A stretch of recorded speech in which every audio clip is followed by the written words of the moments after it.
Hello, and welcome back to another episode of my 30 plus decks. And today I'm going to be showing off a oldie but a goodie, collection at least. This is Tyvar the Bellicose. Now this is an elf deck. I wouldn't necessarily call it elf ball, but I would say that it's more, well, let's see, I consider it Elfdrazi, but that I'll get into in a little bit. So Tyvar the Bellicose is a 2 black and a green for a 5/4 elf warrior. Whenever one or more elves I control attack, they gain death touch until the end of turn. So that does come into play later when my elves are attacking. And each creature I control has, whenever a mana ability of this creature resolves, put a number of 1/1 counters on it equal to the amount of mana this creature produced. This triggers only once each turn. So that is each creature I control getting this ability. So I am actually, as more of the theme, trying to get a whole bunch of creatures that don't necessarily have to be elves, and they have an ability to tap and add mana. Some of them are definitely better than others. They can tap and add mana equal to their power, and so with those I can tap it, and let's say it's a 3/3, I tap it for 3, and then I put 3 1/1 counters on it because of Tyvar. Now it's a 6/6, and the next turn when I tap it, it's tapping for 6 and getting 6 1/1 counters, and just exponentially getting bigger and bigger and adding more and more mana. And that is kind of the theme of this deck. Some of them are like Land of War Tribes, where it's 3 green for a 3/3 that taps for 3 green. That one, it's consistently getting bigger whenever I tap it for mana, and it is only once each turn, doesn't have to be on my turn. So I could keep something like that untapped and then declare it as a blocker, tap mana in reaction, give it 3 1/1 counters, and have it as a 6/6 blocker or bigger just later on. So this is my elves. I did mention that I threw an Eldrazi. So I kind of nicknamed this deck Elfdrazi because after a while it's like I can have so much mana that it's like, okay, what am I doing with all of this? So why not a big colorless spell? Alright, let's start with turn 1. I've already gotten my hand, and let's draw. That's pretty good. Let's go with the forest, tap it, Wirewood Symbiote. It's a 1/1 insect, and I can return an elf I control to its owner's hand to untap target creature. Activate only once each turn. Yeah, I've got synergies. Draw. And let's see. Let's start off, or let's go next, Temple of Malady, or Temple of Malady, and I scry one. It that betrays. I can't necessarily say that I'm going to get a lot of mana soon, but I'll keep it, because I have plans. I might be able to get it. That'll be kind of a personal goal. How about untap, upkeep, draw. Let's go with this forest, and I will tap this for green, green, green, casting Archdruid's Charm. I can either search my library for a creature or a land, reveal it, then put it on the battlefield, tap it if it's a land card, otherwise put it in my hand, then shuffle. Put a 1/1 counter on target creature I control. It deals damage equal to its power to target creature I don't control, or exile target artifact or enchantment. I'm going to search for a creature. Which creature? Maybe a... Oh, that one's a good one. Let's go... Where is she?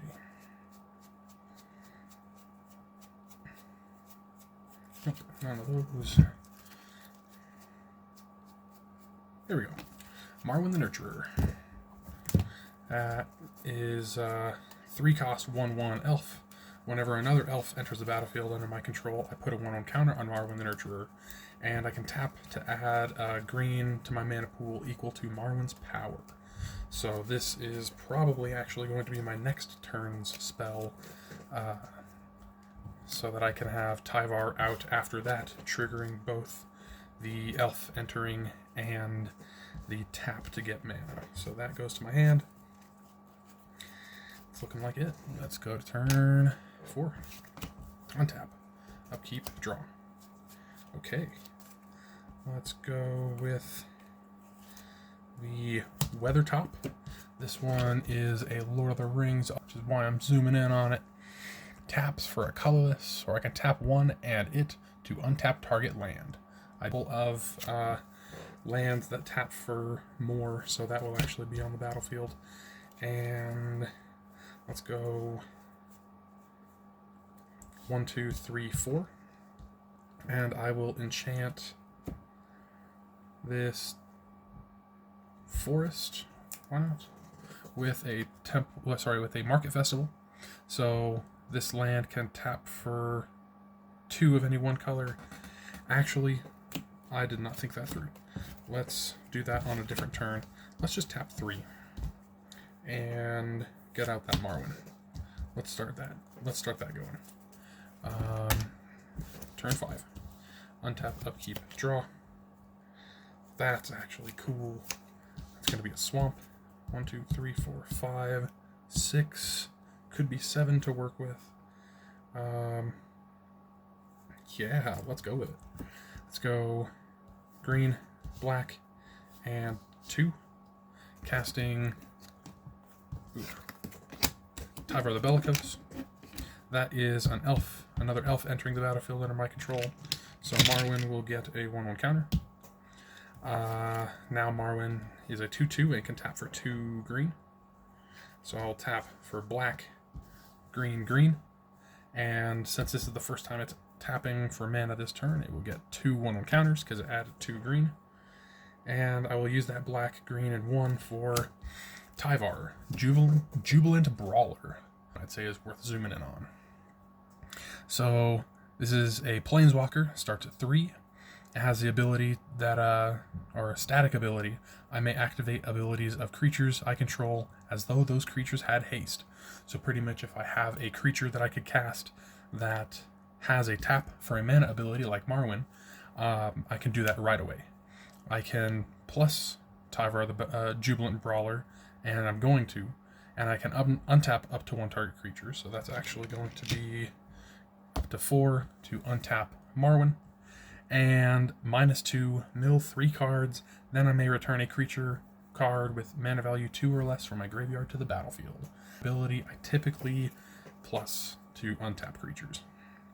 So I untapped Marwyn, as you should have been able to see a little bit. And now I think is a good time. I can tap Marwyn for 4. Does not get counters because Tyvar has already done its thing. And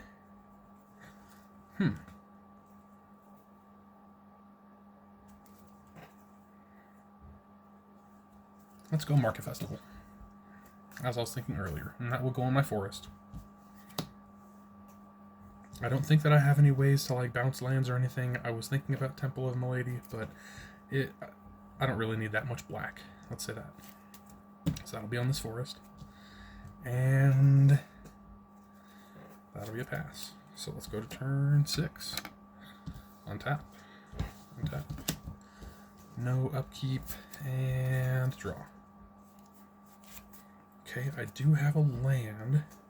I can get 1, 2, 3, 4, 5, 6, 7, 8, 9, 10. -1 would be 9. 10, 11, 12. And then I could untap you as you being a 8/8. So I could get a total of 20 mana.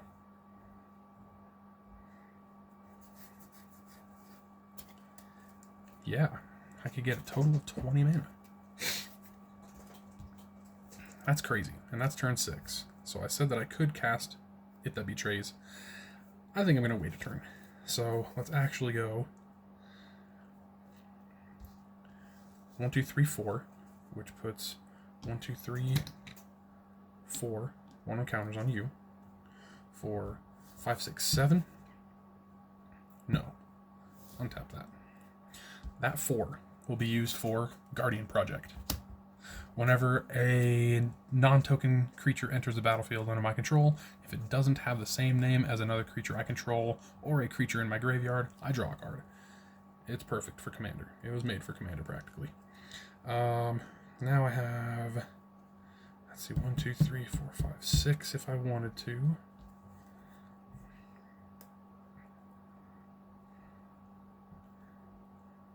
Let's plus to untap Marwyn. And then Market Festival for 1, 2, 3. I will use one of those to tap Weathertop, which is alter art of Deserted Temple. I don't think I mentioned that, but yeah. So now I have 2, but I untap this. So that's 2, 3, 4, 5, 6. For Vigor. Vigor is 3 green, green, green for a 6/6 trample. If damage would be dealt to another creature I control, so any of these guys take damage, that many 1/1 counters are put on them instead. And that, damage is prevented, and I put a 1/1 counter on it for each damage prevented this way. When Vigor is put into a graveyard from anywhere, shuffle it into its library. That be a pretty solid turn 6. Vigor entering the battlefield triggers Guardian Project. I do draw a card. 1, 2, 3, 4, 5 lands by turn 6. I know I have not played my land for this turn because I have just drawn this forest, and I have a woodland chasm which enters tapped. I was actually hoping for, a choice.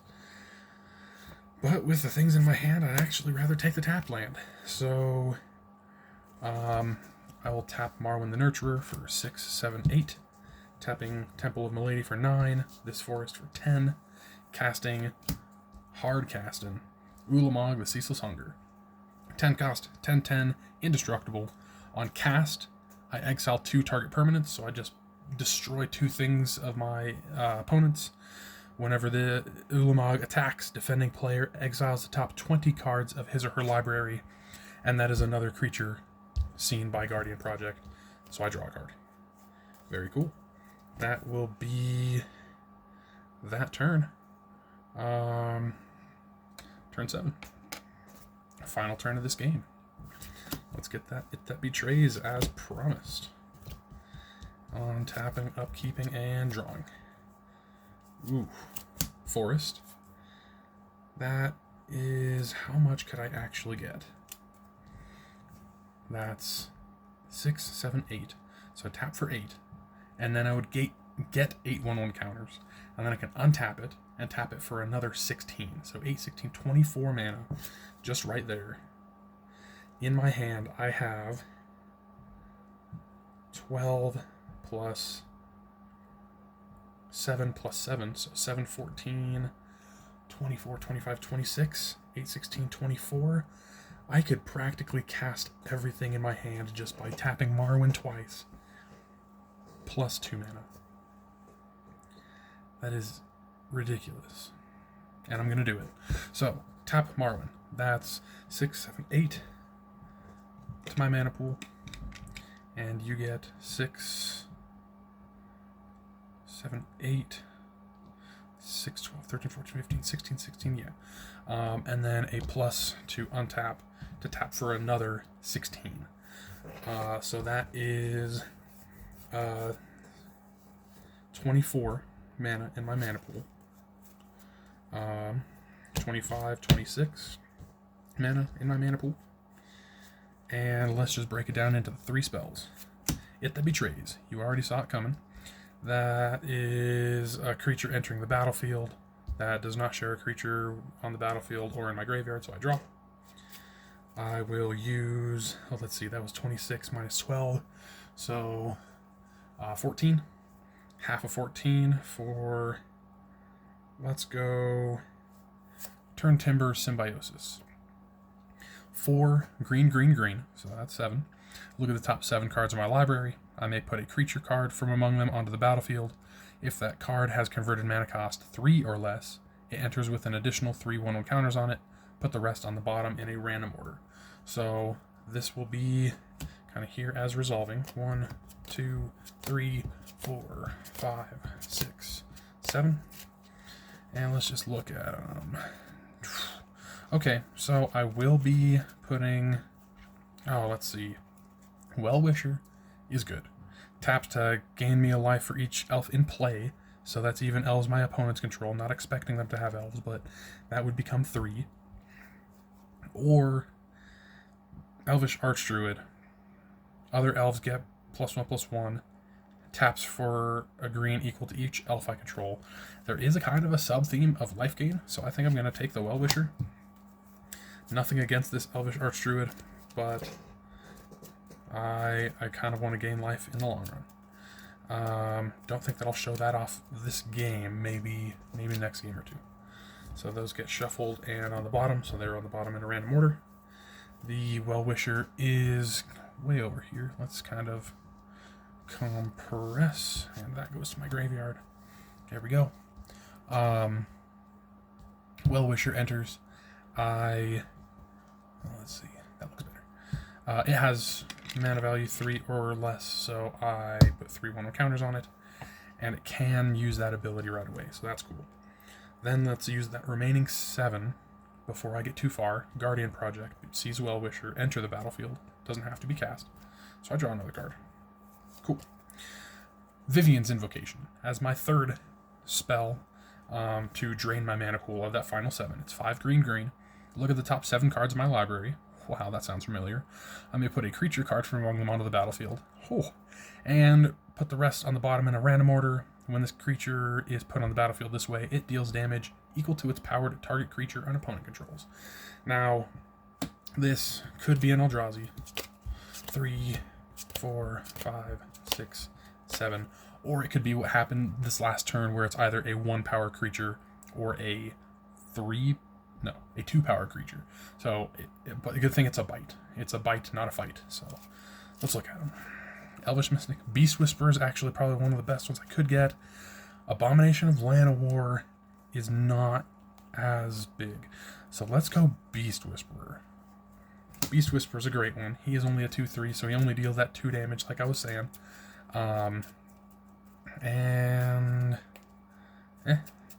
It would actually be really funny if it was a fight spell, because I do have Vigor. I'd just be putting more 1/1 counters on.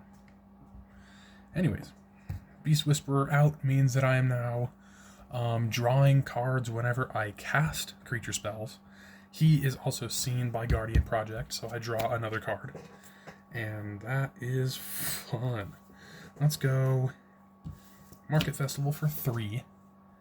And then I'll use one of those to tap Weatherlight to untap it for another 3. So that's 5 total. Let's use 2 of it for Priest of Titania. That is me casting a creature spell, so I draw a card. And then it enters the battlefield. I draw a card. Then I can use the other 3 to actually cast a creature that I just drew out of that draw. Viridian Joiner. 1/2. Tap to add an amount of green to my mana pool equal to Viridian Joiner's power. So that is another one that I like that's similar to Marwyn. It's actually like half of Marwyn. When Marwyn first came out, I had a Viridian Joiner and another creature that's in this deck that whenever another elf enters a battlefield under my control, it gets a 1/1 counter. So Marwyn was just kind of a combination of both of those cards, and it's awesome. Anyways, that does drain my mana pool, but I still have this Priest of Titania. Actually, I should put non-elves up here. So that's non-elf, non-elf, non-elf, non-elf, and all of my elves so far.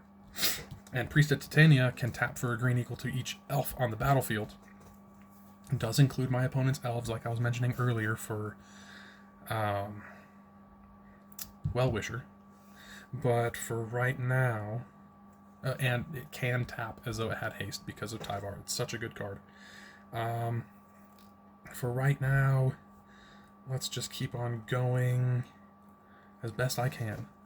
I will tap 1, And actually, hold on just a second. I know that I drew you and you from from Priest of Titania. That was my card for the draw for turn. So casting Viridian Joiner draws me another card. That's what I didn't do. And then Guardian Project draws me another card. Very cool. Now, I can say that I win. I can confidently say right now I just win. Tap 1, 2, 3, Staff of Domination. So, if you know Staff of Domination, tap 1 and untap Staff of Domination.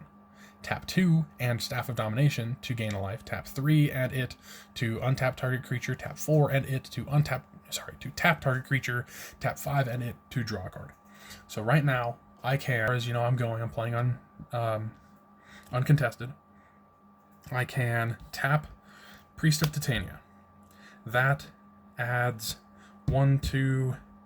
Also, I just realized before I go too much further, it doesn't affect things too much at all, but that has been 1, 2, 3, 4 elves entering the battlefield this turn, which is seen by Marwyn as 1, 2, 3, 4 counters.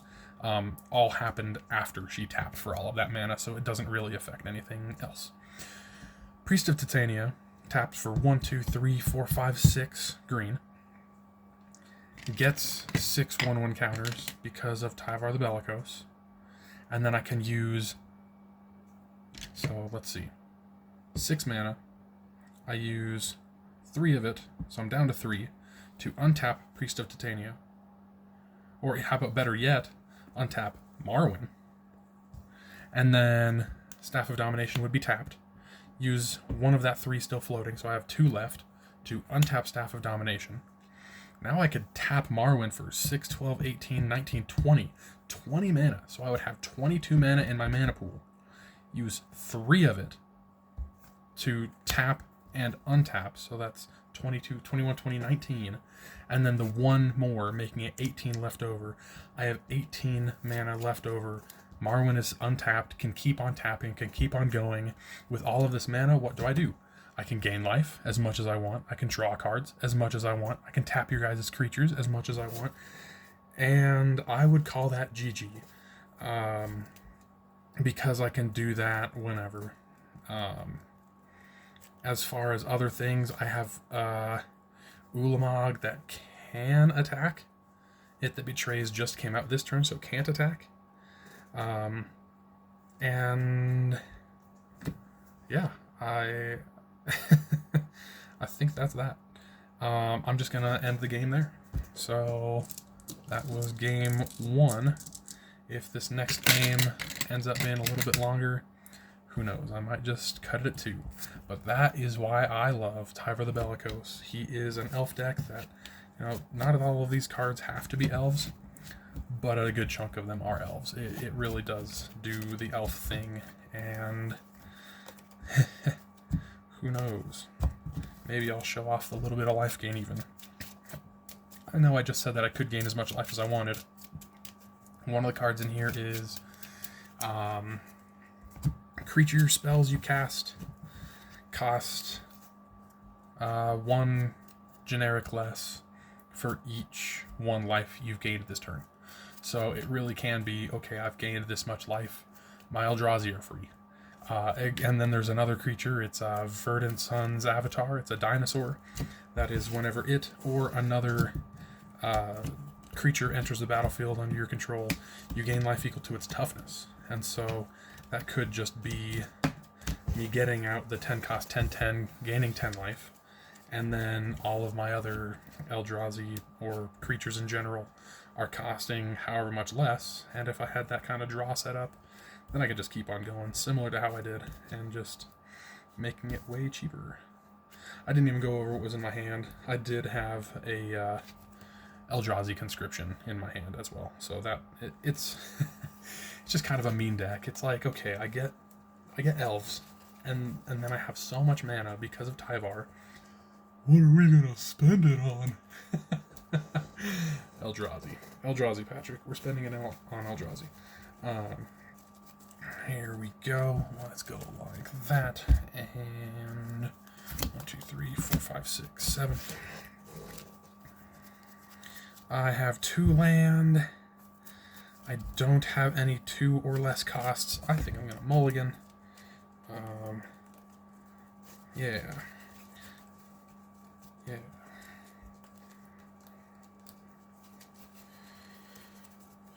Okay. Let's just do like that, see how that fares. 1, 2, 3, 4, 5, 6, 7. I have 2 more lands, and I do have 1 cost, so yeah, sure. We'll see how this goes. Turn 1, I draw. That's okay. Let's go. That's not what I meant. This forest, tap it. Wirewood Symbiote. He really didn't even do anything last game. Turn 2, untap, upkeep, draw. That is a swamp, and that's all I can do that turn. Untap, upkeep, draw. That is all right. Forest, 1, 2, 3, 4. Tyvar, Jubilant Brawler. I promise this hand is different. At least it looks different to me. Turn 4. Untap, upkeep, draw. That's perfect. 4. That will be. I actually probably should go Guardian Project. I know. Let's go. Let's go turn 5. I know, very similar to last game, but no, it's different. I promise. That's awesome. Now that I have kind of that set up, and I would probably miss a land drop, let's go Tyvar. That is seen by Guardian Project. I will draw a card. Thank goodness I got my land drop. Not that I can do anything with it, but it always helps. Let's go. I really can't do anything else, so do I want to mill? I don't want to mill. I will plus Tyvar, which I should have done last turn when I got him out. Untap up to 1 target creature. Let's just say that I did that, and it just shows up to 0, or up to is in 0. Untap, upkeep, draw. This is going to be turn 6. Okay. Let's go 1, 2, 3, 4 to cast Market Festival on this forest. I will tap that for 3 and cast Life Crafter's Bestiary. On my upkeep, I will scry 1, and whenever I cast a creature spell, I may pay a green, and if I do, I draw a card. That's pretty solid, so let's go into the final turn. Man, I think that'd have to be pretty dang impressive for me to do much from here. Untap, upkeep. Let's bottom that card and then draw. Put card on bottom. That's not the worst. Holy crap. Let's see what I can do. Yeah, let's see what I can do. Oh, that's 1, 2, 3, 4, 5, 6, 7.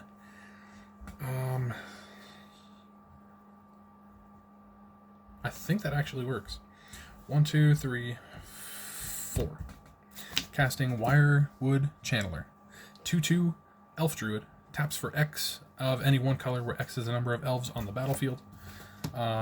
Just going with mine, of course. So that's currently 2. So I can tap you for 2, which puts 2/1 encounters on you from Tyvar. And then plus Tyvar the Tyvar the Bellicose, Tyvar the Jubilant Brawler, plus Tyvar, and untap Wirewood Channeler to tap him for another 2. It's all going to be green. So that's 4, 5, 6, 7 to cast Nissa Genesis Mage. Right. And Nissa starts at 5, has a +2 ability. I untap up to 2 target creatures and up to 2 target lands. I can do a -3 to give something +5/+5 until the end of turn, or a -10 to look at the top 10 cards of my library, put any number of creatures and or lands from among them onto the battlefield, the rest on the bottom of my library in a random order. Being Elfdrazi can just kind of pop off in amazing ways. So let's go with this 5 up +2, so up to 7. untap up to 1 target creature and up to 2 target creatures, which is only going to be the one, and up to 2 target lands, which is going to be my Market Festival and another forest. So I can tap for 1, 2, 3, 4, 5, 6. And I will. And I will cast Ezra Channeler. 4/6 with Reach, Treefolk Druid. Creature spells I cast cost X less, where X is the amount of life I've gained this turn. It can tap for gain 2 life as an ability. It entering the battlefield triggers Guardian Project, so I will draw a card. And that works for me, yeah. That looks like all that I can do for that turn, and that was that final turn of that one. Looks like I should have enough time for one more game. And as far as what my hand was looking like, I had Brawn, which I know that I have ways to sacrifice in this deck. I'm pretty dang sure that I do. No. Maybe it's... No, actually, I do have ways. It's like the sacrifice a green creature to search your library for a green creature, put on the battlefield, so those kinds of things. Also, discard a creature card to search for any creature card. I typically discard Brawn. I had Eldrazi Conscription. It just came back to me in that last draw. And Stream of Life. X and a green, target player gains X life. That one's just funny and simple. Alright, let's go for one more. I actually wasn't sure. I guess that's not a bad thing that one was a little bit of a slower game. It was definitely popping off, you could tell. It was gonna be able to cast most of that next hand, that next turn. That's cool. I could have cast Brawn just for a draw and paid an extra green for Lifecrafter's Bestiary to get another draw, so definitely had options. Let's go like that. And shuffle.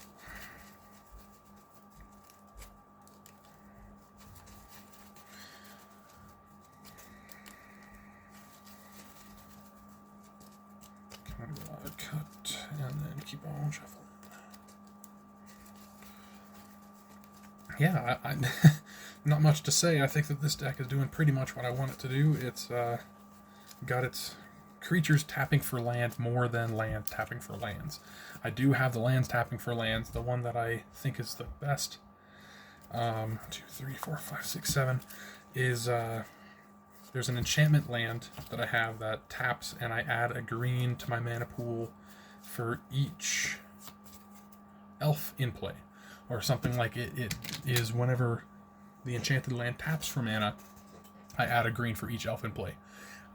Maybe it's each elf on my battlefield. But either way, it's if I have 5 lands, it's 5+1 because it taps, adds a mana, and then the ability goes on the stack to add the more mana. So it very is cool. Very, very much is cool. Let's just go with this. I am happy with this hand. Draw. Heck yeah. Land. Pass. Untap. Upkeep. Draw. Let's go with a swamp. Tap. Green and 1.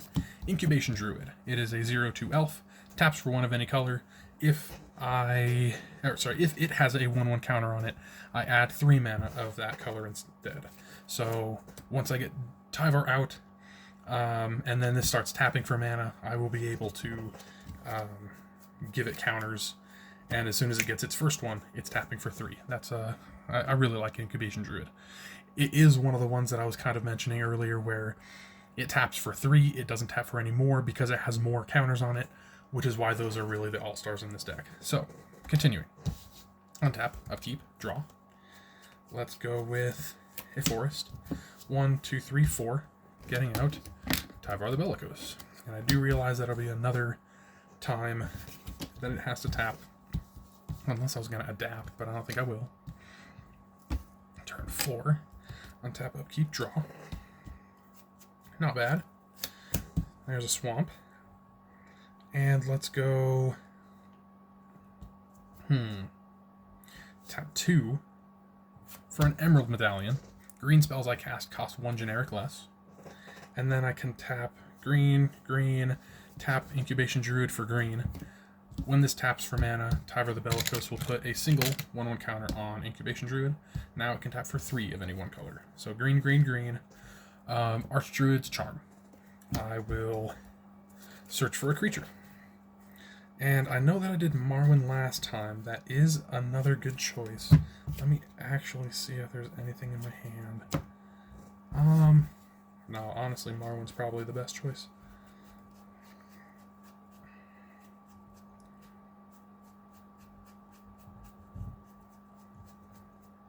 I do have other solid choices, but as far as early on getting to search for any creature, yeah, Marwyn is the best choice. That will be going to my hand.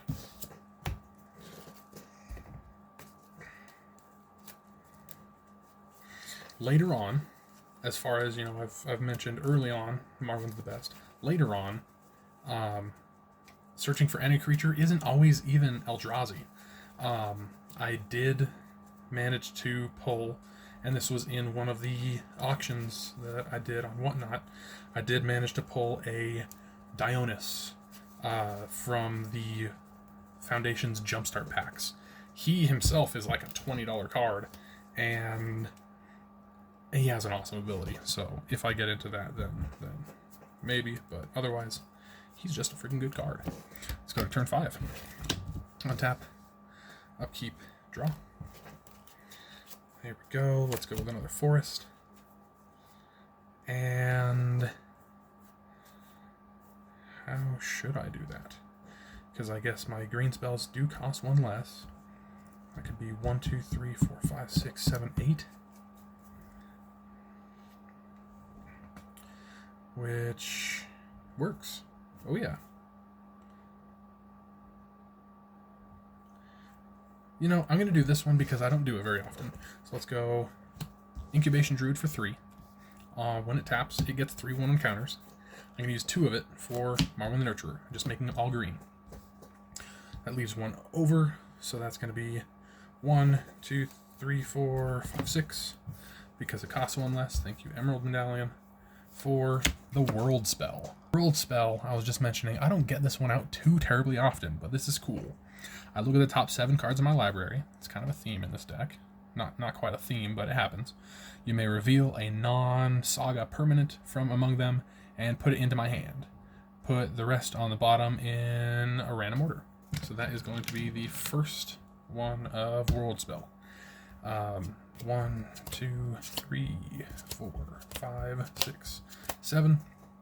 The final one, I guess I'll zoom back because that's the first 2 triggers is looking at the top 7.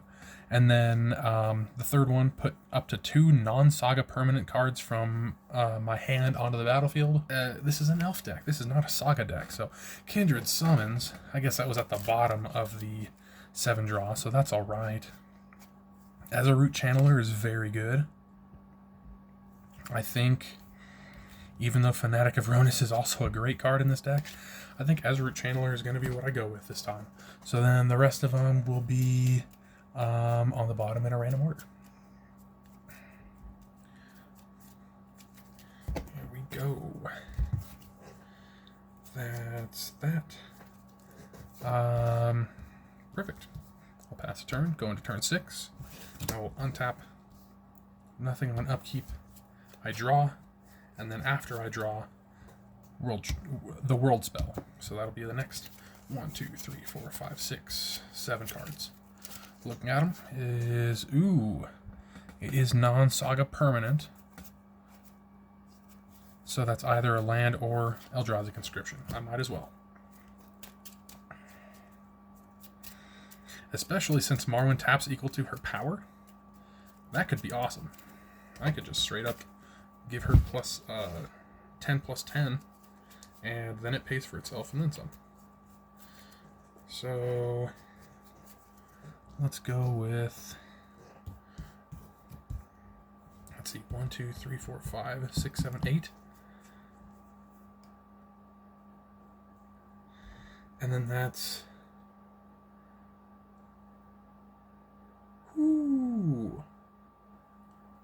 that could be cool. All right, I'm gonna do it. 1,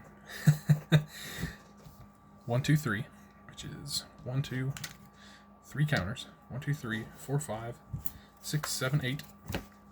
To put Eldrazi Conscription on Marwyn the Nurturer. Enchant creature. Enchanted creature gets +10/+10, has trample, and Annihilator 2. So currently an 11/11 that can tap for a green equal to her power. So let's tap her for 11. And because it's reduced by 1 for green spells, that's going to be, out of that 11, 6, so leaving 5. Verdant Sun's Avatar. 5/5. Whenever it or another creature enters a battlefield under my control, I gain life equal to that creature's toughness. So currently I have gained 5 life this turn. And then the rest of the 5 to cast as a Root Channeler. It enters the battlefield, and I gain life equal to its toughness, which is 6. So I've currently gained 11 life this turn. Creature spells I cast cost X less to cast, where X is the amount of life I've gained this turn. So if I had any other creatures to cast, they would be costing 11, potentially 12 less if they were green. Very cool, very cool. That also does kind of mean that I've limited what I'm going to do for sagas, but that was cool for a turn. Let's go to the final turn of this final showcasing of this video. Not final video. Tapping. Upkeeping. Upkeep nothing. Draw.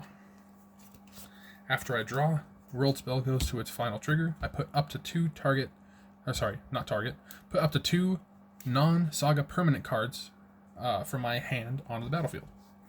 So I will get Vraska, Swarm's Eminence, which is a planeswalker that has, whenever a creature I control with Death Touch deals damage to a player or planeswalker, put a 1 counter on that creature, and a -2 ability to create a 1/1 Black Assassin's creature token with Death Touch.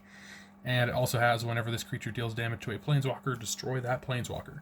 So that is 1 permanent. Second is Fauna Shaman. It's a 2 cost 2/2. For 1 green, I can tap it and discard a creature card, reveal from my library, search my library for a creature card and reveal it, then put it into my hand, then shuffle. I have already drawn, sadly enough, I drew a land. Other card in my hand is a land. So it's practically like I'm top decking. The one thing that I actually did forget last turn, as far as counters, Marwyn tapped for 11, so got 11 counters, making her currently a 22/22 Trample Annihilator 2. And just as it goes, when I declare attack with an elf, they gain Death Touch until the end of turn. So if I swing with Marwyn, that is currently a 22/22 Death Touch Trample Annihilator 2. Death Touch Trample is great because if they block with just however many creatures, then I can deal them 1 damage. And that is enough to assign lethal, because Trample only needs to assign lethal damage, and Death Touch makes 1 damage lethal. So could just trample over, and then after that, that would technically be, if all of that damage was absorbed, I would be impressed. But either way, I guess there are fogs and things like that, but if a creature I control with Death Touch deals damage to a player or planeswalker, put a 1/1 counter on that creature. I'll say that happens. So that's 6, 12, 13. That's a 23/23 after damage. Only other thing to note, I guess, is the Fauna Shaman does enter with 2 toughness, so I'd gain 2 life. Yeah. I just want to see what my next card was. More land. Wirewood Channeler. Okay. I guess. More things. I, at that point, probably would have discarded him for, I don't know, more card draw. Either way. Hope you guys liked it. Hope you guys stayed till the end, I guess. This was my deck. I'm proud of this one. And hope I will see you around for the next video.